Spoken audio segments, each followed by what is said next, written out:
Hi guys, today I'm going to talk about this book, The 7 Principles for Making Marriage Work. This video is not about a review, this is not a review. We are just going to sit and discuss this book and discuss the main points of the book. We'll directly jump into it. I felt that it's a great idea to just understand what I've understood from this book, and I highly recommend this book also. That I would just sit and discuss with you, and the things that it talks about that are truly important in a marriage. So this also helps you understand who you're going to marry or who you are with. How do you like improve that relationship? Because marital happiness is truly a subject that people rarely talk about. There might be some YouTube videos that do talk about all of this, but research shows this is the truth. And let's understand what are the 7 principles of marriage.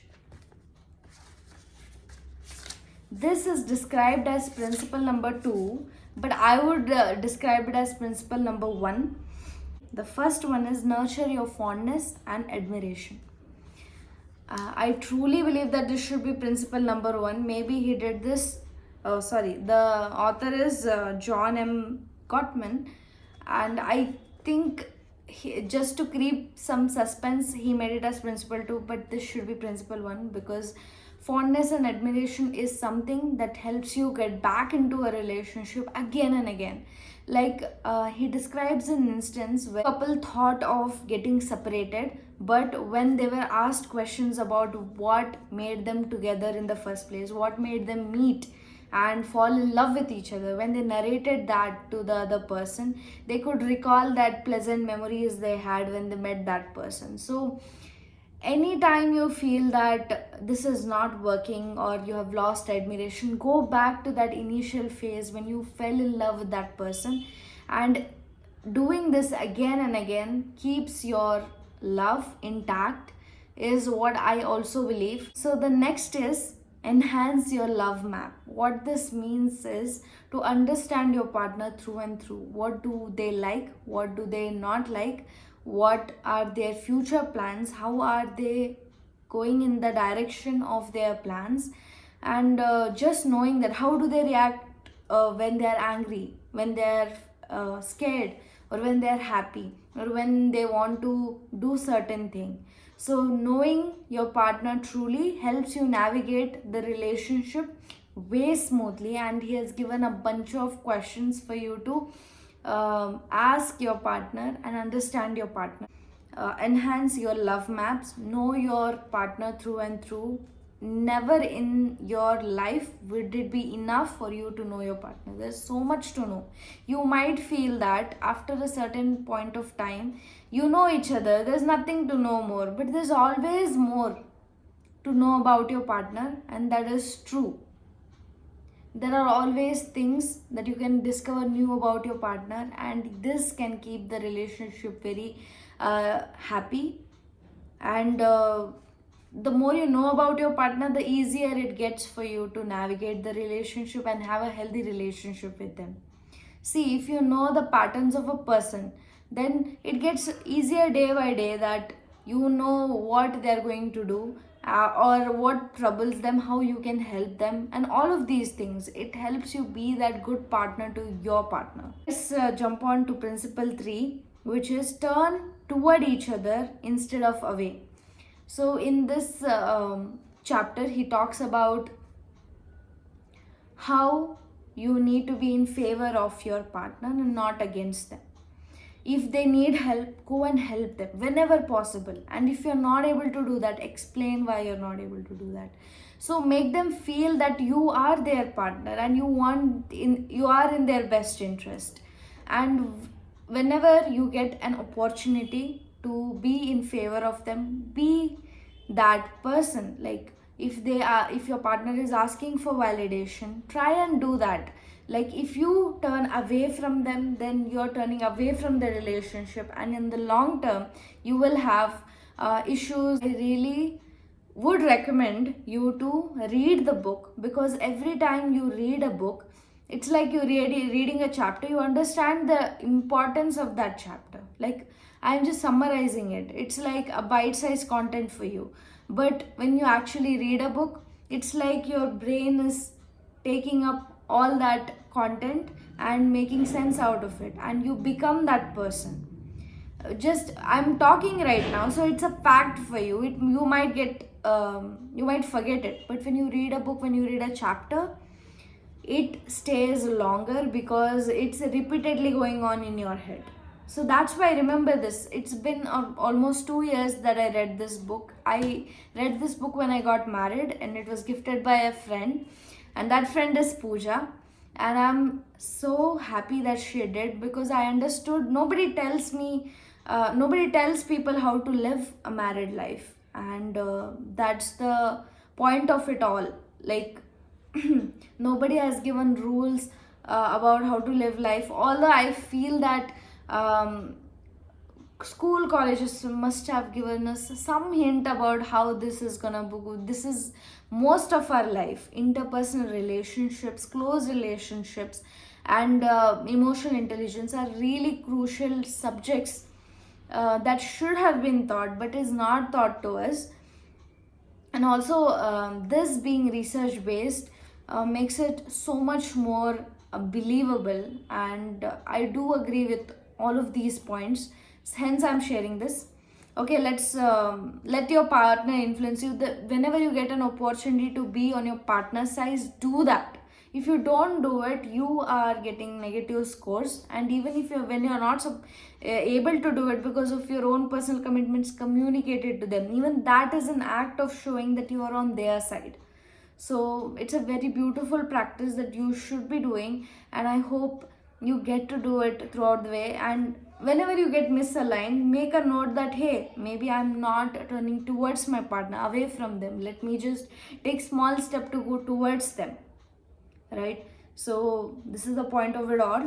And principle number 4, let your partner influence you. Whatever decisions you take as a married couple, or just as a living in couple, or you could be any kind of a couple, I think you should, I think what the author also thinks, that you should let your partner influence you.